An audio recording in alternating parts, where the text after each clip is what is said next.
Belajar itu apa? Makanya saya sebut bahwa ini bukan edukasi, ini bukan juga training, ini adalah belajar. Belajar itu datang dari diri kita sendiri. Belajar itu sebuah proses untuk meng-acquire knowledge, skill, behavior, value, apapun itu untuk sehari lebih baik. Jadi kalau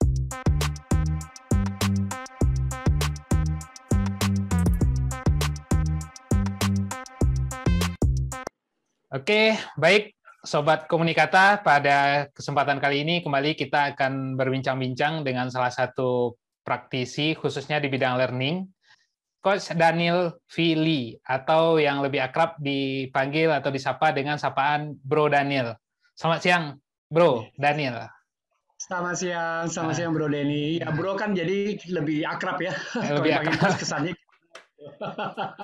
Bro Daniel ini adalah presiden atau Global Chief Executive dari Digima Asia, Digipreneur, pembelajaran berbasis kompetensi, digital instructional designer, juga Coach Corporate University.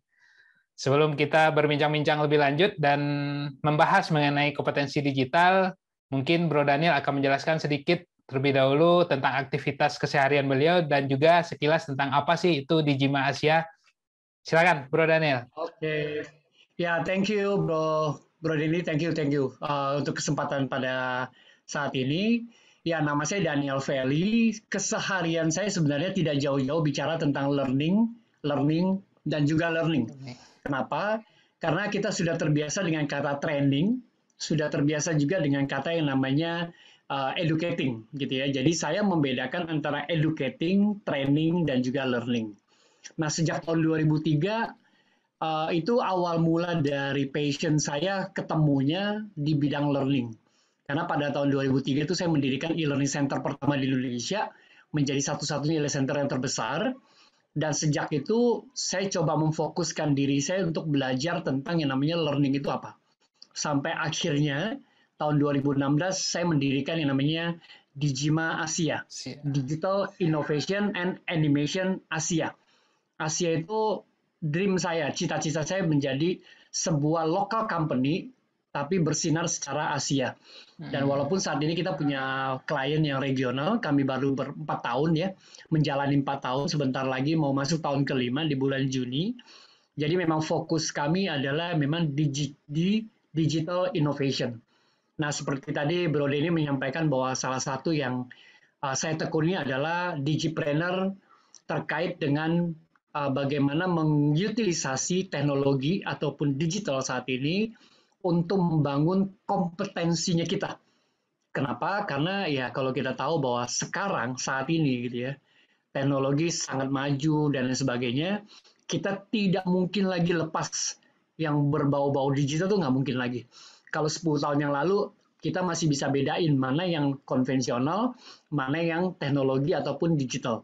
Tapi hari ini semua tuh udah terkait dengan digital. Apalagi selama setahun pandemi ini, mau tidak mau kita dipaksa saya bilang untuk menggunakan teknologi. Restoran sekarang hampir banyak restoran juga udah menggunakan menunya serba digital seperti Digital, itu. iya. Bahkan kalau ke pasar pun kan, ke pasar udah pakai WhatsApp loh. Jadi bayar pun udah nggak pakai WhatsApp, gitu kan? Artinya pandemi ini mendorong kita untuk lebih cepat untuk bersahabat dengan teknologi. Kurang lebih itu, Bro Denny. Iya, dan menarik sekali, benar seperti yang dibilang sama Bro Daniel barusan, ya pandemi ini mungkin sebelum pandemi kemarin kita masih membayangkan bisa melakukan sesuatu dari rumah, bisa meeting secara online itu mungkin butuh waktu ya 5-10 tahun ke depan lah, baru akan Betul. itu kan. Tapi setelah pandemi ini, baru masuk 2020, kita semua dipaksa untuk mewujudkan, mempercepat hal yang menurut kita masih ya 5-10 tahun lagi baru terjadi, harus segera kita laksanakan di hari ini. Seperti itu, betul. Daniel ya. Dan ya mungkin yang lebih sederhana seperti Bro Daniel bilang, ya itu tadi, jangankan kita yang membutuhkan teknologi tinggi atau apa, ya tukang sayur di komplek pun memanfaatkan itu. Kalau dulu mereka datang berdagang biasa dengan datang ke door to door ke rumah-rumah, sekarang mereka menggunakan WhatsApp. Jadi kalau mau pesan langsung aja via WhatsApp, jadi mereka nggak nggak harus berkeliling lagi. Semua memaksa kita untuk up to date dan mengupdate diri terkait dengan digital. Seperti itu ya, Bro Yes. Daniel ya. Betul, betul. Jadi saya bersyukur banget ya, walaupun saya bergaul dengan dunia digital ini sejak tahun 2003, bahkan tahun 94 kalau saya masih ingat ya, 94 tuh saya kan memang 93 saya sudah kerja di IBM, ya Bro Denny. Jadi tahun 94 itu saya sudah kenal yang namanya e-learning. Jadi di IBM itu kita udah bisa belajar tuh secara online. Jadi udah bisa belajar secara online, modul-modulnya semua kita dikirim dari US seperti itu kan. Jadi kita punya kesempatan belajar. Kami juga mengenal namanya Redbook. Redbook itu adalah penulis-penulis buku dari orang-orang IBM, kemudian itu bisa kita pelajari. Jadi banyak sekali ilmu yang kita dapetin. Jadi saya udah terbiasa tuh dari tahun 90-an untuk bergaul dengan yang namanya teknologi. Bertepatan, memang saya juga lulusan computer science dari Bina Nusantara ya. Pada tahun Iya. 94 saya lulus. Jadi sejak itu sebenarnya kita udah terbiasa dengan namanya teknologi. Dan juga saya bekerja juga di bidang IT provider juga pada waktu itu, jadi udah terbiasa dengan teknologi. 2003 kita bicara belajar secara online itu udah terbiasa juga seperti itu. Tapi begitu pandemi, wah makin cepat rasanya seperti itu kan. Jadi akhirnya sesuatu yang udah nggak bisa dihalangi lagi ya, ataupun kita tolak lagi ya mau nggak mau. Kalau kita mau survive, ya kita bersahabat dengan teknologi gitu. Dan menurut Bro Daniel sendiri, seberapa urgent sih saat ini? Kan masih ada orang, walaupun pandemi ini udah berlangsung hampir 1 tahun ya tentang waktunya, tetapi masih ada beberapa, ya bisa dibilang entah itu secara personal ataupun secara perusahaan, masih ada orang yang nyaman dengan kondisi sebelum pandemi, dan mereka berharap setelah pandemi ini selesai, itu akan kembali ke kondisi sebelum pandemi yang mungkin nggak terlalu banyak, ya dalam tanda kutip mereka bilang terlalu jelimet penggunaan teknologinya. Kalau menurut Bro Daniel sendiri, seperti apakah, seberapa urgenkah untuk kita aware dan membangun kompetensi digital saat ini, dan ada kemungkinan nggak setelah pandemi ini seperti harapan orang-orang tadi akan kembali ke kondisi sebelum pandemi dulu? Oke, Bro Denny dan buat kita yang menyaksikan ataupun mendengarkan sharing ini ya, ini point of view yang saya lakukan, saya sampaikan, ini berdasarkan juga research gitu ya. Mungkin beberapa dari kita tidak terlalu setuju. Kalau ditanya seberapa urgent, justru saya mengatakan begini, khusus untuk orang Indonesia, pandemi ini menguntungkan. Ya, kenapa? Karena tadi, contoh, saya mulai dari yang paling mendasar ke semua orang, yaitu pendidikan.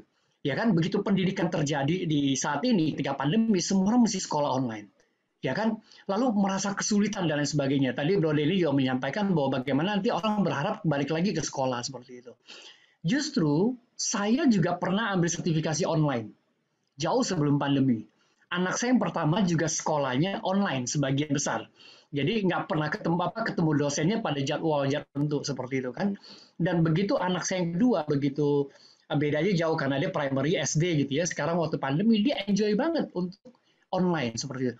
Nah yang nggak siap siapa? Gurunya. Yang nggak siap apa? Kurikulumnya seperti itu. Jadi seolah-olah dengan ada pandemi ini terpaksa. Nah, begitu terpaksa, jadi semua orang berharap balik lagi seperti itu. Nah, saya bilang bahwa kondisi saat ini itu udah menuntut kita sangat urgent. Kenapa? Karena online ataupun media virtual, ya kita bicara tentang media virtual, ini sudah menjadi sebuah kebutuhan ketika kita hidup di era industri revolusi 4.0. Jadi kalau kita tidak punya standar itu, kita akan menjadi negara yang paling ketinggalan. Kita akan menjadi orang Indonesia yang paling ketinggalan. Kenapa? Karena di negara maju, nggak usah di negara maju. Kita bicara tahun 2008. Cina itu menjadi negara yang yang standarnya biasa saja. Tapi begitu tahun 2008, begitu ada perusahaan namanya Jack Ma, ya kan sekarang mereka maju luar biasa. Bahkan orang-orang dari Eropa, orang-orang dari Amerika belajar ke Cina dan mereka mengadopsi teknologi, membuat mereka demikian cepat untuk mengembangkan potensi-potensi dalam diri mereka. Jadi kalau kita mau melihat 2008 kemarin, ya kan 12 tahun kemudian kita lihat China seperti apa. Dan kita masih berpikir untuk balik lagi konvensional, menurut saya, ya kan menurut saya ini sesuatu yang membuat kita mungkin kita akan menjadi negara yang paling tertinggal. Kan prinsipnya gini, kalau orang belajar di semakin maju, Kalau kita nggak mau belajar, ya karena dia maju, kita makin ketinggalan. Jadi Iya. urgensinya udah apa? Sangat urgent. Contoh kita melihat waktu pertama kali kita menggunakan tol, ya kan kita tap. Sekarang kita menggunakan tap itu teknologi yang udah ketinggalan banget bro ini.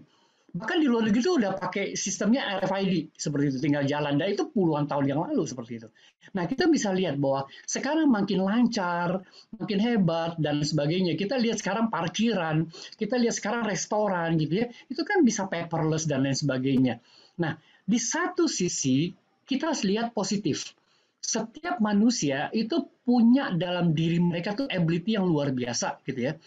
Kalau hanya menjadi sebuah operator, kalau hak kita nih hanya menjadi seorang operator, itu sebenarnya bisa digantikan oleh mesin. Manusia tuh harus bisa lakukan sesuatu yang jauh lebih besar dari itu. Nah, disitulah letak kita harus bisa mengembangkan kompetensi diri kita. Saya belum ngomong kompetensi digital ya. Di dalam diri itu kita punya kekuatan yang luar biasa sekali gitu. Untuk menjadi orang yang bukan hanya mengoperate, tapi orang yang bisa melakukan analisa, evaluasi, bahkan menciptakan hal-hal yang baru yang kita sebut dengan innovation.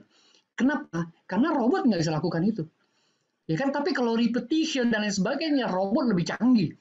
Bahkan kalau kita menggunakan AI, menggunakan machine learning, mereka jauh lebih canggih dibanding kita. Bahkan mereka jauh lebih cepat dan jauh lebih murah. Nah, manusia, Bro Denny, saya gitu, harus mengerjakan sesuatu yang tidak bisa digantikan oleh robot. Apa? Analisa. Bahkan sekarang analisa-analisa udah banyak bisa diambil oleh robot. Tapi ketika bicara inovasi, creativity, dan lain sebagainya, itulah yang harus kita kembangkan dalam potensi diri kita. Nah, bagaimana itu dikaitkan dengan digital, itu dua hal yang berbeda. Tapi ketika kita dibawa oleh digital, sebenarnya itu mempermudah buat kita untuk mengembangkan potensi itu. Jadi, urgensinya sangat urgent. Dan berterima kasih dengan pandemi, kadang-kadang kita dipaksa, oh iya, nyaman juga nih ternyata. Jadi kita bisa teruskan. Jadi jangan berharap ini, begitu pandeminya lewat, kita balik lagi konvensional. Jangan, harus naik kelas. Nah, apa yang kita bisa naik kelas?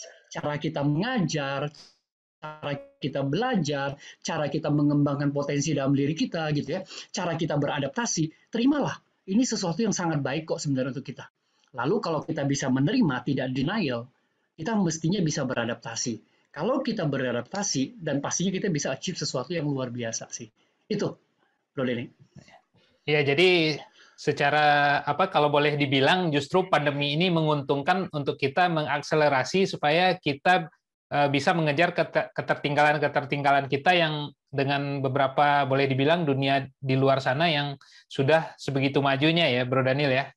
Betul, itu betul banget. Itu membantu kita untuk mengejar kok. Kayak tadi Bro Denny mencontohkan gitu ya, bahwa sebenarnya dengan orang-orang yang di pasar pun, ya, apa yang tadinya keliling, sekarang mereka bisa lakukan di rumah. Di kompleks saya aja banyak orang tiba-tiba punya niaga. Niaga itu maksudnya punya usaha rumahan.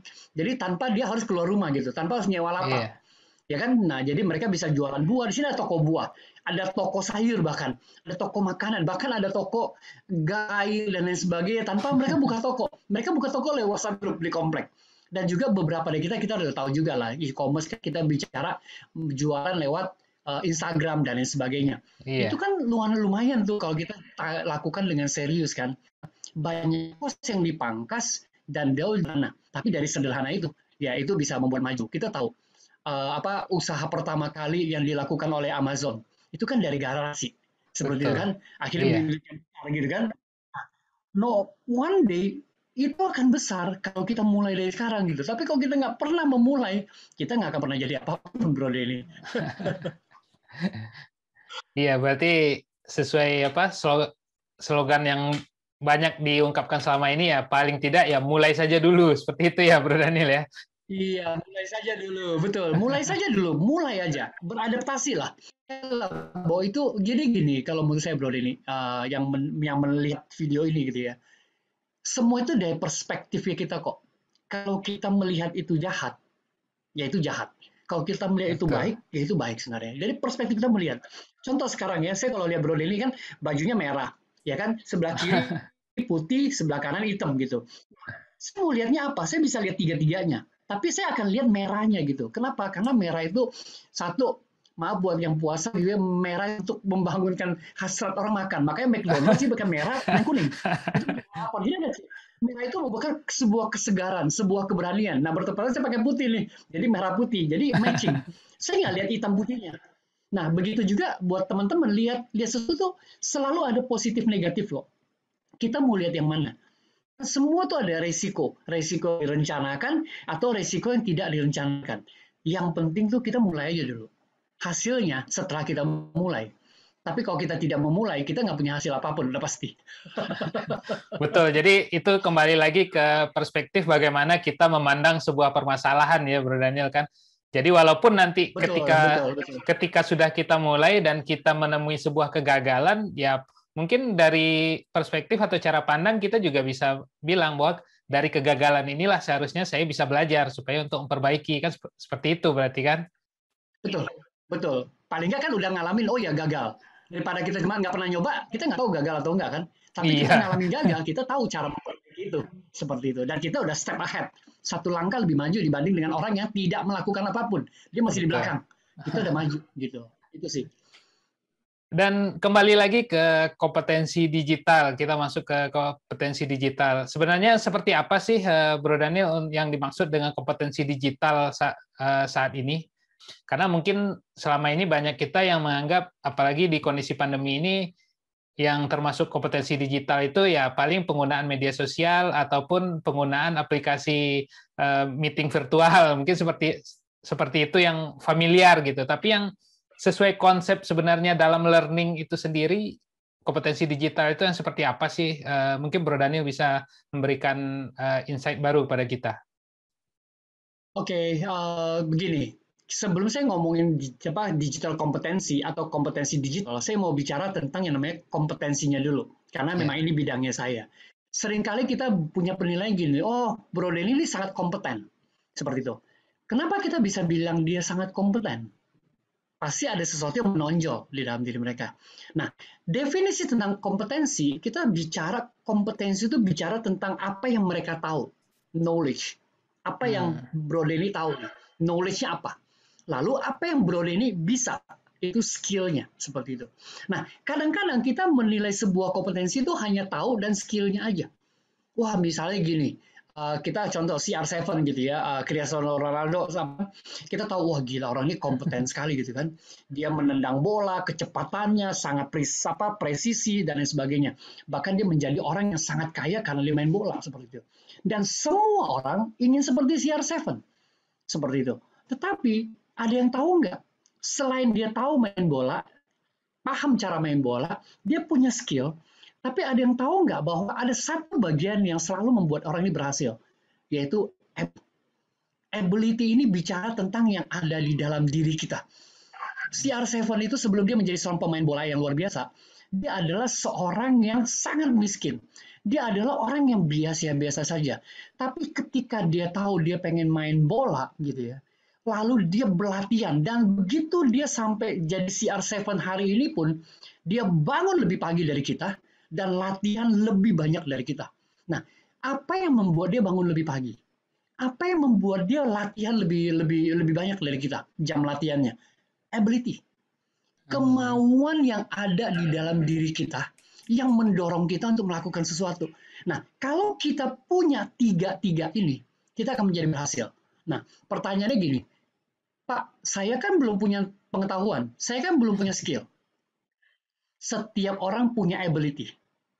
Setiap orang punya ability. Tuhan menciptakan kita tuh setiap orang punya emosi, punya kemampuan dalam diri kita, otak yang sama, 24 jam waktu yang sama, oksigen yang sama, semua tuh kita modalin sama. Perbedaannya adalah kita membangunkan macan di dalam diri kita nggak untuk menjadi orang yang terbaik. Nah, ketika kita mau membangunkan diri kita menjadi orang yang terbaik, disitulah modal kita. Contoh, Bro Denny bilang, oke, saya nggak mau nih kalah dengan Bro Daniel, misalnya gitu kan. Nah, itu mendorong. Jadi mulai besok saya bangun lebih pagi. Itu yang mendorong. Membangun lebih pagi untuk apa? Untuk latihan. Membangun lebih pagi untuk apa? Untuk belajar. Membangun lebih pagi untuk apa? Untuk olahraga, misalnya. Nah, itu yang pertama kali. Punya skill enggak? Tapi semangat itu dibangun dulu dan dilakukan. Contoh Jack Ma. Sebelum dia menjadi orang sangat berhasil ya, dia orang apa? Seorang guru bahasa Inggris. Bahkan ketika dia ngomong, dia ketawain sama teman-temannya. Ya gitu. Tapi dia bilang, yuk saya lakukan. Nah, yang dia punya adalah di dalam dirinya dia bangunkan tuh. Nah, ability-nya. Ability itu bicara tentang apa? Attitude, behavior, karakter. Sikap. Attitude, behavior, karakter. ABC. Coba lihat, orang yang punya begitu banyak keterbatasan, biasanya ability-nya sangat kuat gitu. Apalagi dididik dari keluarga yang mempunyai apa? Yang mempunyai sebuah prinsip hidup yang luar biasa seperti itu kan. Nah, itu yang membuat orang ini dorong. Sehingga waktu dia terdorong, ability ini dibangun, lalu dia latihan-latihan, dia punya skill. Nah, ketika dia mau latihan, dia belajar sesuatu, sehingga dia punya knowledge, dia tahu. Karena setiap orang terlahir tidak punya knowledge dan tidak punya skill. Tapi setiap orang terlahir punya ability di dalam diri mereka masing-masing. Nah, itulah yang membuat orang itu berhasil. Itulah yang membuat orang tersebut kompeten. Dia punya ability yang sangat luar biasa, lalu dia melatih dirinya mempunyai skill, memperlengkapi dirinya dengan knowledge-nya dia. Nah, ketika kita bicara digital, ketika kita bicara era teknologi saat ini sebenarnya adalah kita bicara tentang kecerdasan digital atau digital quotient. Nah, digital ini sebenarnya dapat membantu kita untuk mengembangkan potensi dalam diri kita. Contoh tadi kita bicara e-commerce gitu kan, kita bisa membangun sebuah usaha, sebuah profesi melalui media digital. Nah, itu bisa kita, tapi untuk membangun itu kita cerdas. Harus tahu nih do dan don'ts-nya, harus tahu batasan-batasannya gitu. Kenapa? Karena tidak semua itu baik gitu ya. Nah, tidak semua itu bagus gitu. Nah, itu kembali lagi kepada kita. Nah, kedua, kita bicara tentang digital ini adalah mempermudah dan mempercepat untuk kita mengembangkan potensi kita dan membuat kita berhasil itu jauh lebih cepat. Ya kan, kita lihat Amazon, kita lihat apa yang dilakukan Mark Zuckerberg, kita lihat apa yang dilakukan oleh Jack Ma, kita lihat apa yang dilakukan oleh Tokopedia deh, kita lihat apa yang dilakukan oleh Lazada, kita lihat apa yang dilakukan, contoh deh kita dengan Bro Denny hari ini kan, kita sharing ilmu dan lain sebagainya, begitu tayang semua orang bisa nonton, bisa mendapatkan sesuatu. Kalau dulu kita punya TV doang atau baca koran, sekarang kita nggak perlu gitu. Nah, terkadang kita tidak memanfaatkan itu seperti Bro Denny bilang. Dia hanya pakai buat apa? Buat Instagram. Ya kan, dia pakai buat Facebook, ya kan? Atau setiap hari ngecekin Instagram orang, Facebook orang. Padahal mesin ini, padahal digital itu powerful banget gitu. Loh, nggak tahu. Kok hari ini masih ngomongin nggak tahu ya? Karena di Mr. Google kita bisa cari. Nah, apa yang membuat dia tahu? Yaitu macan di dalam diri mereka, ability dalam diri mereka untuk cari tahu, untuk belajar dan untuk berhasil. Tapi kalau dia nggak punya semangat itu, nggak punya rasa ingin tahu yang besar, ya dia akan tetap tidak tahu. Walaupun udah di era teknologi saat ini gitu ya, yang hampir semua kita tahu. Contoh, kemarin ada kapal selam Indonesia hilang, ya kan, di perairan Bali. Itu hitungan detik kita tahu. Kalau zaman saya yang lahir tahun 70-an dulu, kita ngandelin TVRI, ya kan? Ya kan? Satu hari sebelumnya, satu hari sesudahnya baru kita tahu sesuatu. Sekarang ukuran detik semua kita tahu dalam waktu yang sangat cepat seperti itu. Nah, artinya itu bisa membantu kita untuk lebih baik, untuk berhasil dalam banyak hal. Asal kalau kita tahu cara mengelolanya. Nah, mengelola itu adalah bagaimana kita membangun kompetensi, lalu digital ini adalah menjadi sebuah media buat kita untuk menjadi seseorang yang lebih kompeten di bidangnya. Apakah sekarang selalu perlu dengan digital? Jawabannya ya. Jawabannya apa yang tidak terpaut dengan digital sekarang? Semua terpaut dengan digital. Jadi pasti terconnected. Seperti itu, Bro. Ya, jadi mungkin ya seperti yang Bro Daniel bilang tadi, boleh dibilang saat ini kita kan apa ya, dibanjiri nih dengan banyak informasi, dengan banyak ilmu, dengan banyak sumber-sumber pengetahuan yang bisa kita dapatkan dan ada di sekitar kita. Ya mungkin kalau menurut opini saya pribadi sih, saking banyaknya, akhirnya karena nggak tahu tujuannya mau kemana, akhirnya bingung nih mana nih yang mau diambil, mana yang mau dipakai. Kalau pendapat saya pribadi sih seperti itu, Bro Daniel. Mungkin dari Bro Daniel menyikapinya seperti apa nih? Itu sah-sah saja sih, karena kan punya pendirian, punya hak untuk memilih dan lain sebagainya gitu ya. Tapi kalau saya sih selalu gini Bro Denny, mungkin sebagian juga tidak terlalu setuju gitu ya. Kalau saya melihatnya gini, melihatnya adalah setiap orang tuh pasti punya tujuan dalam hidupnya mereka, kayak gitu. Nah, tujuan hidup mereka tuh apa sih? Nah, kalau saya bicara tujuan hidup, itu ada beberapa prinsip gitu ya. Setiap orang punya nilai-nilai yang diturunkan dalam keluarga mereka, nilai-nilai yang dia pelajari dari kepercayaan mereka, lingkungan mereka, dan lain sebagainya. Bahkan beberapa dari kita pun dipilih, ya, dipilih untuk, saya menyebutnya calling gitu ya, untuk melakukan banyak hal. Contoh, kalau kita bicara tentang Butet, ya. Butet itu orang Sumatera yang sekarang mendedikasikan dirinya di Kalimantan untuk melestarikan orang hutan. Kalau tahu ya, padahal dia sekolahnya tinggi sekali loh. Bahkan dia mengajar di pedalaman gitu. Dia meninggalkan semuanya. Itu saya sebutnya calling seperti itu ya. Kalau saya lihat gini, tujuan hidup itulah yang mendrive orang untuk melihat dan melakukan sesuatu seperti apa. Nah, banyak dari kita melihat tujuan hidupnya sangat dangkal karena ingin kaya, ingin cepat berhasil. Ingin kaya, ingin cepat berhasil, seperti itu kan. Kalau saya sih punya dua tips orang yang ingin kaya gitu ya. Kalau kita tidak terlalu kaya, mau kaya itu saya punya dua tips. Tips yang pertama adalah menikahlah sama orang kaya, dari keluarga kaya gitu. Jangan menikah sebaliknya gitu kan. Saya pasti perhatian itu kan, seperti itu. Jadi ada juga teman-teman saya seperti itu. Jadi mereka lakukan. Akhirnya mereka langsung kaya gitu kan. Nah Iya. yang kedua adalah ya kerja lebih keras. Ya kan pengeluarannya dikurangin tapi pemasukannya dibesarin seperti itu. Jadi Anda akan kaya, nah pilih yang mana? Ya kan dua-duanya pilihan sulit. Kenapa saya bilang dua-duanya pilihan sulit? Kita mau menikah sama orang kaya nggak mau menikah sama kita kan belum tentu berhasil. Iya. Kan kitanya sih mau, dia mau nggak kan belum tentu. Nah itu saya bilang pilihan sulit. Nah pilihan kedua itu adalah memang yang paling memungkinkan. Kenapa? Karena kontrolnya Ada di ada di kita. kita. Iya. Ada di kita seperti itu. Nah, ketika kita melihat perspektif digitalisasi ini, ya kita lihat. Tapi banyak orang melakukan itu adalah tidak mempunyai tujuan yang baik, sehingga mereka memang gagal. Tapi kita lihat, William yang pertama kali mendirikan Tokopedia. Ingat nggak cerita beliau? Saya ketemu dengan beliau. Waktu kita sama-sama ada diundang Pak Jokowi di acara kreatif ya di Bali pada waktu itu tahun lalu, 2 tahun lalu ya, saya hadir dan dia juga cerita gitu. Dia nggak bisa bahasa Inggris. Dia sekolah pas-pasan dan nggak berhasil gitu. Ya kan? Nah, dia merasakan bahwa banyak orang di lingkungan dia itu seperti itu gitu. Lalu dia menciptakannya sebuah lapak untuk orang saling bisa membantu sama dengan yang lainnya gitu. Untuk berhasil. Makanya dibilang Tokopedia untuk jualan. Nah, Iya. itu apakah dia langsung berhasil? Enggak. Dia nyoba dulu, nyoba dulu. Dan sampai hari ini, itu visinya. Jadi membuat lapak supaya orang bisa ketemu gitu, supaya orang bisa jualan. Dan sampai hari ini value itu dia pegang terus gitu.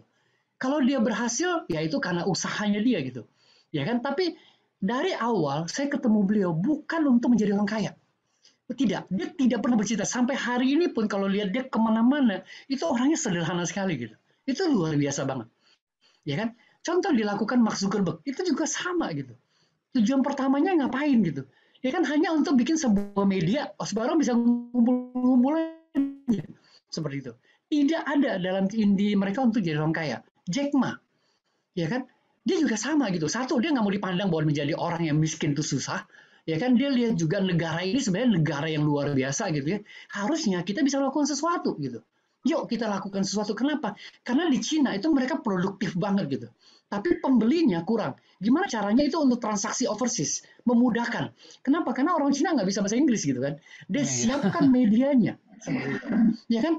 Nah, kalau di kita, mostly ya, saya nggak melakukan judgement, tapi mostly ketika saya ikut beberapa kali acara pertemuan-pertemuan apa yang kapital apa ya investor dan lain sebagainya seperti itu ya kan Tech in Asia gitu ya karena cita-cita pertama kali itu pengen orang kaya pengen jadi Hmm. mewah hidupnya luar biasa bahkan di dalam satu seminar itu investor dari orang Singapura mengatakan gini saya nggak mau lagi invest di Indonesia dibilang seperti itu atau kalau saya mau invest saya mesti pilih hati-hati ya kan kenapa karena begitu saya invest CEO-nya pertama kali langsung ganti mobil ganti gue Bersih seperti itu. Nah, itu udah, nah, itu bukan tipikal pengusaha menurut mereka gitu. Itu sharing mereka di Tech in Asia pada tahun 2 tahun lalu saya ikut ya sebelum ada pandemi. Itu mereka ceritakan gitu. Jadi mereka juga mulai berhati-hati sekarang. Kenapa? Karena tujuan hidup itu yang membuat orang berbeda untuk menanggapi sebuah perkembangan teknologi untuk utilisasi. Kurang lebih seperti itu, Den. Ya, jadi kalau kita kalau berbicara mengenai tujuan hidup tadi, kalau misalkan tujuannya buat kaya, mungkin baru terbentur satu atau dua permasalahan, wah ini kayaknya nggak bisa bikin kaya nih, beralih lagi ke hal yang lain, bukan Yes, mencoba berjuang dan mencari solusi di bidang tersebut. Mungkin seperti itu yang ya, betul. iya Bro Daniel ya. Betul. Jadi lebih gampang patah arang kalau bahasa Iya, bahasa bahasa peribahasanya gitu ya. iya, Kenapa? Karena yang memotivasi itu adalah uang. iya, Seperti itu. Kan? Jadi saya nggak bilang bahwa kita nggak perlu uang ya. Kita perlu uang. Uang itu adalah hasil, bukan tujuan. hmm, Uang itu adalah hasil, bukan tujuan. Kalau kita berhasil, apakah kita pasti kaya? Belum tentu. Tapi yang membuat kita berhasil apa? Nilai tadi. Apakah yang saya kerjakan saat ini membawa sebuah nilai dan bermanfaat bagi orang lain atau enggak gitu. Nah, kalau tidak, ya itu kita pertanyakan gitu. Tapi kalau itu membawa manfaat bagi orang lain, kita menjadi orang yang berhasil. Dan iya, apakah hasil itu dalam bentuk sebuah recognition ataupun uang dan lain sebagainya gitu ya. Nah, itu bisa macam-macam. Tapi kalau uang menjadi tujuan, ya kita akan menjadi orang yang greedy atau serakah. Jadi iya, kita akan follow uangnya kemana aja. Nah, maaf saya harus mengatakan contoh teman-teman kita yang terlibat korupsi dan lain sebagainya gitu kan, itu karena tujuannya uang. Jadi mereka menghalalkan semua macam cara, misalnya gitu, yang dimana kita bersama-sama untuk memberantas korupsi gitu ya. Banyak orang dirugikan, termasuk rakyat dirugikan. Bahkan saya sedih juga ketika saya mendengar ketika misalnya ada bantuan sosial pun sampai dikorupsi gitu ya, padahal itu untuk kebutuhan di saat negara lagi pandemi seperti ini gitu. Tapi ya karena itu tujuannya gitu. Nah, saya nggak bilang itu salah. Saya bilang itu tujuannya sehingga dia melakukan. Nah, apa tujuan saya? Apa tujuan Bro Denny? Apa tujuan kita gitu? Itulah yang ngedrive untuk kita melakukan sesuatu. Itu. iya. Jadi kita kembali lagi ke yang disebutkan sama Bro Daniel tadi mengenai value dan nilai atau tujuan yang ingin dicapai. Nah, jadi mungkin bagi beberapa orang yang sampai saat ini masih kebingungan nih dengan apa sih sebenarnya value atau apakah sebenarnya yang tujuan yang ingin mereka capai, kalau menurut Bro Daniel sendiri memberikan insight atau apa ya semacam pencerahan atau apa buat mereka supaya bisa menemukan apa sih tujuan yang ingin mereka capai itu gimana, Bro Daniel? Nah, Bro Denny, ini pertanyaan menarik sekali. Setiap kali saya di Radio Talk ya, setiap hari Jumat di Smart FM, Iya, banyak juga tuh yang chat ke saya gitu. Bro, gimana sih caranya mendapatkan itu gitu kan? Karena itu one thing-nya kita, sesuatu yang sangat penting gitu. Nah, saya kaitkan ini dengan era digital, Bro Denny. Kenapa? Karena di era digital, saking mudahnya kita mendapatkan informasi, saking mudahnya kita berconnection dan lain sebagainya, itu juga membuat kita saking mudahnya kita melupakan diri kita, Bro Denny. Serius. hmm. Kemana-mana kita bawa smartphone, bawa handphone, dan lain sebagainya. Kayaknya nggak berhenti-berhenti tuh. Baru Jumat lalu saya bicara tentang apa itu digital well-being, ya, menjadi sehat ketika berdigitalisasi atau menjadi sejahtera ketika kita berdigitalisasi. Kenapa? Karena terlalu sering kita sibuk sama yang di luar, lupa sama diri kita. Ingat ya, sibuk sama yang di luar, lupa sama diri kita. Lupa sama diri sendiri. Nah, lupa sama diri sendiri. Pernah nggak Bro Denny misalnya ya, saya lakukannya sering, saya suka ngaca gitu ya. Saya suka bicara sama diri saya sendiri. Saya menghargai diri saya. Thank you Daniel, kamu sudah sampai sejauh ini. Ini yang kamu udah lakukan. Selalu tanya, apalagi yang ingin kamu lakukan? Apalagi yang ingin kamu lakukan? Jadi beberapa motivator mengatakan perlu self talk, bicara sama diri kita sendiri. Nah, kenapa saya suka olahraga? Tiap pagi, contoh tadi pagi saya lari gitu ya, 21 kilo gitu. Ketika lari, saya nggak bawa yang lain-lain gitu. Saya sambil menikmati matahari terbit dan sebagainya, saya bicara sama diri saya. Ya, setiap diri kita perlu self talk. Ya kan? Kenapa saya olahraga? Karena ketika saya berlari, saya olahraga gitu ya, saya menyempatkan diri saya untuk menikmati, ngobrol dengan diri saya sendiri. Apa yang saya sudah lakukan? Ini udah salah, ini benar, ini perlu diteruskan, ini nggak perlu dan sebagainya. Lalu bertanya sama Tuhan bahwa saya nih apa yang saya lakukan udah tepat belum? Ya kan? Nah, setiap manusia diciptakan itu pasti punya tujuan. Nggak mungkin diciptakan begitu aja enggak, pasti punya tujuan. Kita perlu berkomunikasi tuh dengan sang pencipta kita. Makanya self talk itu penting. Jadi kalau kita diajarkan meditasi, belajarkan untuk zikir, diajarkan untuk bisa punya saat teduh, kita diajarkan untuk bisa punya waktu apa? Kalau sholat malam tuh apa istilahnya? Tahajud, tahajud. Tahajud gitu kan, Iya. supaya kita mendengarkan gitu. Nah, karena digital, kita sibuk ngurusin orang lain, kita nggak pernah dengerin diri kita sendiri gitu. Lama-lama kita mati rasa. Nah, gimana kita bisa tahu tujuan hidup kita coba? Tapi setiap Hmm. orang yang menyediakan waktu buat dirinya mereka gitu ya, buat dirinya sendiri dan bicara dengan dirinya sendiri, dia pasti akan menemukan kok. Percaya sama saya. Dia pasti akan menemukan. Kita tidak menemukan karena kita tidak menyediakan waktu untuk diri kita sendiri. Seringkali kita mengatakan me time, waktunya saya gitu. Pergi minum kopi gitu ya, tapi handphonenya nggak lepas tuh ini. Ya kan? Tapi handphonenya nggak lepas gitu. Nanti update satu set itu me time katanya gitu. Iya. Lalu kita bicara me time, saya mau pergi jalan-jalan ke Bali misalnya seperti itu. Tapi handphonenya nggak pernah lepas tuh. Komunikasi dengan luar enggak. Coba sekali-kali kita belajar untuk melepaskan diri kita dari dunia digital ini. Belajar untuk menyediakan diri kita bicara sama diri kita sendiri. Apa yang sudah kita lakukan sampai sejauh ini, apa yang akan kita lakukan nanti, kita akan menemukan kok, percaya sama saya. Kita akan menemukan karena sesungguhnya setiap manusia itu diciptakan oleh Tuhan itu punya tujuannya. Nah, itu bisa kita ketahui dengan cara kita ngobrol dengan diri kita. Jangan-jangan kita nggak mengenal nih diri kita siapa. Kita hanya tahu nama saya Daniel gitu ya. Tapi Iya. kita nggak mengenal diri kita sendiri seperti apa. Betul kan? Iya, iya, betul. Nah Seperti itu yang sih Bro Denny. iya, menarik seperti yang Bro Daniel bilang, apalagi seperti apa? Kita berolahraga, lari atau bersepeda gitu kan.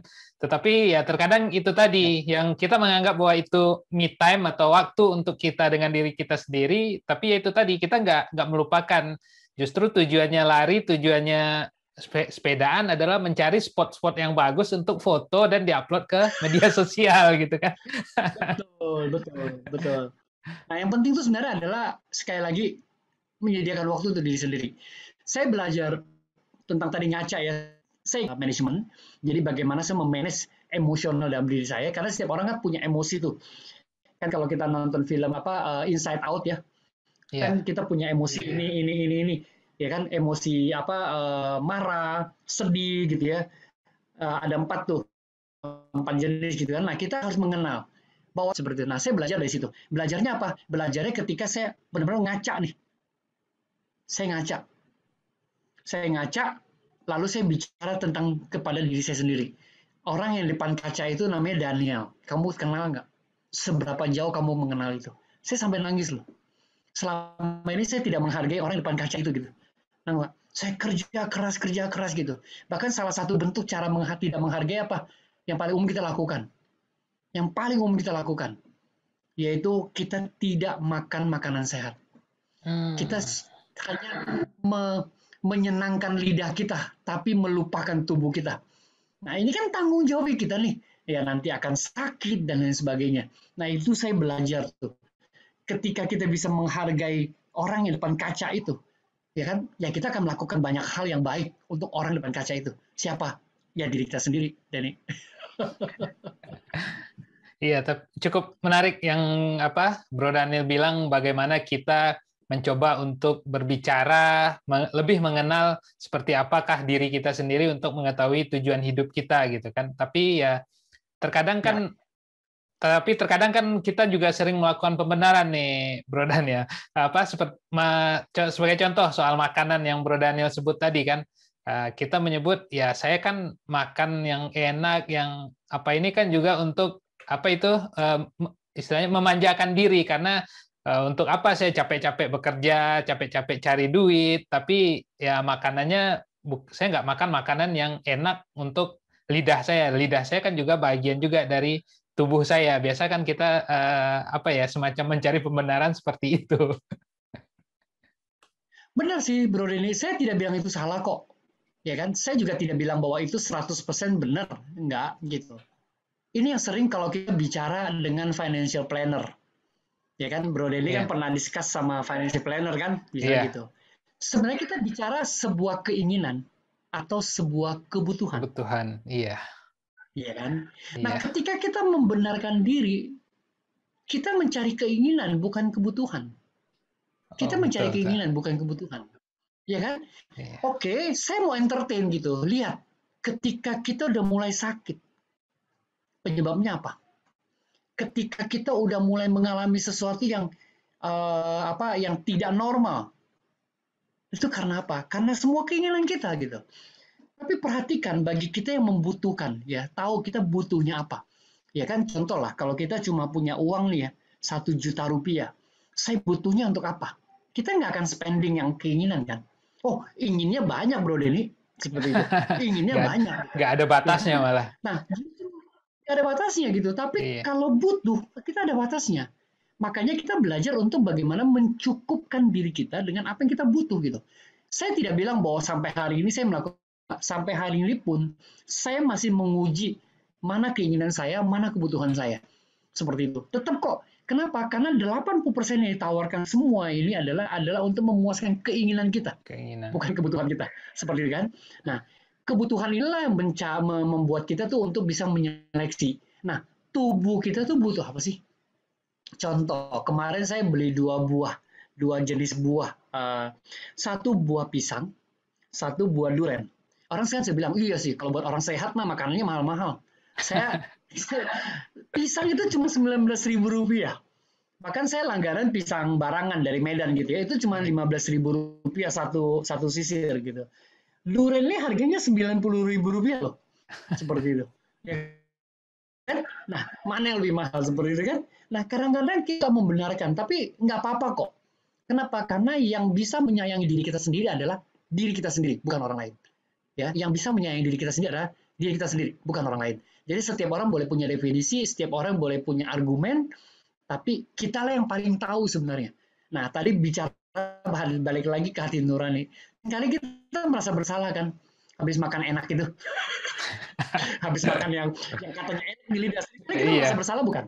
iya, ada Iya kan? perasaan semacam Kita nggak semacam jujur itu sih. aja. Iya, betul. Kita Iya pasti. Nah, itu yang saya sebut dengan hati nurani. Nah, kadang-kadang kita nggak dengerin Mas Bro Denny. Kita nggak dengerin. Saya kasih contoh yang paling gampang. Ketika kita melakukan kesalahan ya, contoh saya dengan anak saya gitu ya. Ketika kita tahu nih, kadang-kadang kita sebagai ayah kan kita sering lepas emosi kontrol ya. Kita marah sama anak kita gitu kan ya. Padahal kita tahu nih, kita yang salah deh, Bro Denny ya. Iya, Cuma karena kita lagi marah banget aja kan. Nah, nurani kita mengatakan nggak boleh begitu. Nah, itu kalau kita dengerin, kita akan memperbaiki diri kita, Bro Denny. Tapi kalau kita nggak dengerin, kita hajar terus gitu ya. Lama-lama si hati nurani tadi nggak ngomong lagi, udah kebal. Jadi kita main lakukan aja kayak gitu. Nah, itu yang saya sebut bahwa self talk tadi, mendengarkan diri kita itu yang menjadi kurang, Bro Denny. Itu yang penting. Jadi kadang-kadang kita sadar kok. Nah, itulah sebenarnya nurani ini jangan jangan sampai kita nggak dengerin gitu. Ya iya, kan? Kita boleh punya banyak excuse kok. Ya kan? Tapi nurani ini nggak pernah bohong. Percaya nggak saya? Makanya kita punya guilty feeling kan, merasa bersalah kan. Nah, itu nurani tuh. Nah, setiap orang yang sering berdoa, sembahyang gitu ya, sholat dan lain sebagainya, harusnya, harusnya hati nurani mereka baik.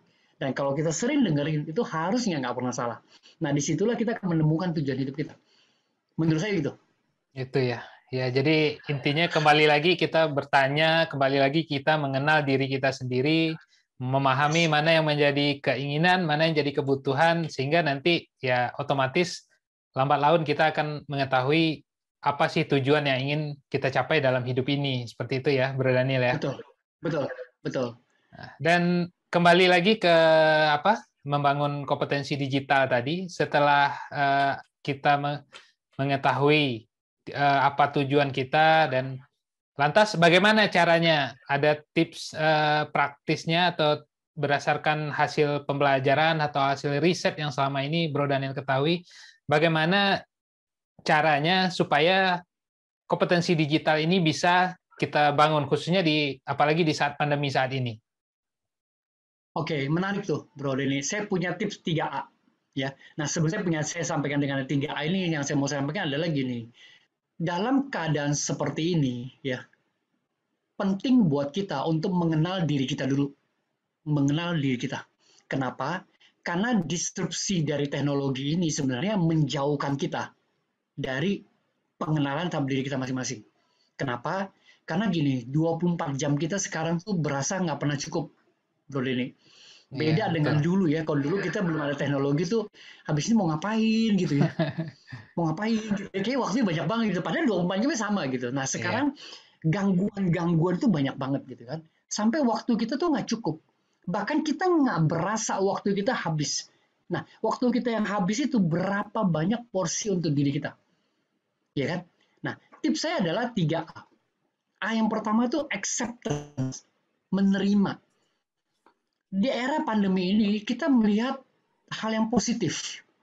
Kita menerima bahwa kita harus tahu bahwa teknologi ini membantu kita gitu. Teknologi ini baik, digitalisasi ini bagus. Digitalisasi ini adalah sesuatu yang diciptakan oleh manusia, harus membuat hidup manusia itu lebih baik. Accept, kita terima, acceptance, menerima gitu. Nah, kalau kita udah bisa menerima, tidak denial, tidak menolak gitu ya. Nah, yang kedua, kita beradaptasi gitu. Nah, ketika beradaptasi inilah contoh ya. Kalau Bro Denny waktu menikah, pilih istri, kan menikah berarti kan dua keluarga nih. Iya, Nah, begitu dua keluarga, kita beradaptasi sama keluarga istri kita kan. betul. Kita lihat adat-adatnya kayak gimana, kita menyesuaikan diri, karena kita terima gitu.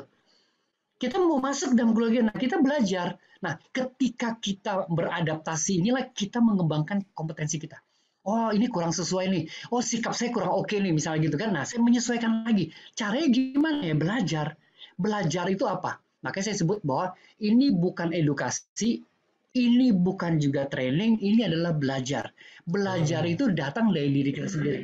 Belajar itu sebuah proses untuk mengacquire knowledge, skill, behavior, value, apapun itu untuk sehari lebih baik. Jadi kalau saya bilang, saya habis ini belajar sesuatu dari Bro Denny gitu kan ya, berarti itu mengubah saya tuh. Tapi kalau saya tidak merubah saya, berarti saya nggak belajar apa-apa. Artinya saya cuma tahu. Tapi kalau belajar itu membuat saya berubah. Nah, ketika saya berubah, itu membawa saya untuk lebih baik. Nah, ketika kita beradaptasi, kita perlu waktu yang panjang tuh. Kita perlu waktu yang lama. Kita perlu penyesuaian-penyesuaian, karena adaptasi itu nggak baik. Contoh misalnya tadi yang tentang pernikahan gitu ya. Wah, adatnya beda banget nih dengan adat saya nih. Berarti kan kita harus berubah. Berubah itu Iya. kan nggak enak. Nah, tapi kalau kita mau beradaptasi, karena kita tahu ini bagus gitu ya, jadi kita mau lakukan supaya kita bisa menyesuaikan. Nah, kalau kita udah bisa beradaptasi, yang ketiga adalah kita bisa achieve, kita bisa berhasil. Minimal kita bisa berhasil, kita bisa achieve apa yang kita cita-citakan, kita bisa achieve apa yang udah kita target seperti itu. Jadi pertama kali kita harus accept, Bro Denny. Kita harus menerima keadaan ini, harus menerima keadaan ini, tidak boleh denial. Kalau kita denial, ya kita persis pembicaraan di awal, Bro Denny. Kapan pandemi ini lewat ya, supaya kita balik lagi gitu. Nah, kita nggak berubah gitu. Tapi kalau kita accept, begitu udah pandeminya lewat, kita udah naik kelas gitu. Kamu masih jalan kaki, saya udah naik sepeda, misalnya gitu kan. Iya. Saya kasih contoh gitu ya. Kamu masih jalan kaki gitu, saya udah naik sepeda gitu. Kamu masih buka toko, oh saya udah toko online udah banyak gitu kan. Nah itu kita accept, karena kita menyesuaikan dan kita mengembangkan potensi kita. Dan ketika kita bisa melihat bahwa oh kamu masih buka toko gitu ya, saya udah punya toko online banyak gitu ya. Oh saya mungkin begitu habis pandemi, saya udah kerja di kantor lagi, saya udah bisa kerja di rumah gitu. Itu kan berarti kita beradaptasi. Nah, itu achievement yang kita dapatkan. Sementara orang bermacet-macet ria, kita bisa kerja di rumah. Banyak banget kok. Saya lihat beberapa teman-teman saya bilang, oh saya udah ngarep lagi bekerja di kantor. Kayak gitu. Saya maunya di rumah aja. Ya kan? Dengan di rumah sih bisa melakukan banyak hal. Nah, itu achievement. Jadi, accept, adapt, Mantap. achieve. Chief. 3A. Jadi, menerima, beradaptasi, dan achieve something yang sudah kita harapkan. Itu. Ya, oke. Iya, cukup menarik. Jadi mulai bagaimana dari kita tadi mengetahui dulu berbicara, mengenal diri kita sendiri, berbicara dengan diri kita sendiri, mencintai dan menghargai diri kita sendiri. Setelah itu baru untuk mengetahui apa tujuan hidup kita, lalu bagaimana di kondisi saat ini kita harus accept dulu, menerima keadaan, habis itu beradaptasi sehingga bisa menghasilkan pencapaian-pencapaian yang lebih untuk keberhasilan diri kita sendiri. Ya, cukup menarik Betul. dan mendapatkan insight baru bagi kita bagaimana seharusnya kita bersikap baik itu terhadap diri sendiri maupun terhadap adaptasi dengan kompetensi digital yang terjadi saat ini. Terakhir nih, Bro Daniel, untuk terkait dengan Yes. obrolan kita sekitar 30-45 menit tadi, closing statement dari Bro Daniel, silakan. Ya, kalau dari saya sebenarnya gini, setiap orang itu mampu melakukan banyak hal dan untuk berhasil. Dan setiap orang itu mampu melakukan hal-hal luar biasa. Jadi, kita mau berhasil ataupun tidak berhasil, itu tidak tergantung sama orang lain. Tapi tergantung sama siapa? Tergantung sama diri kita sendiri. Jadi kalau di dalam diri kita punya sebuah semangat ingin berhasil, Anda pasti berhasil. Jadi percayalah, di dalam diri kita itu punya potensi yang luar biasa. Nah, digital itu sangat membantu kita untuk menjadi pribadi yang berhasil. Jadi kalau Anda mau berhasil, saya mau berhasil, Bro Denny mau berhasil, percaya sama diri kita dan tahu apa yang kita lakukan. Dan digital sangat membantu kita. Dan semoga kita bisa berhasil dengan kita mempercayai diri kita bahwa kita mampu untuk berhasil. Itu.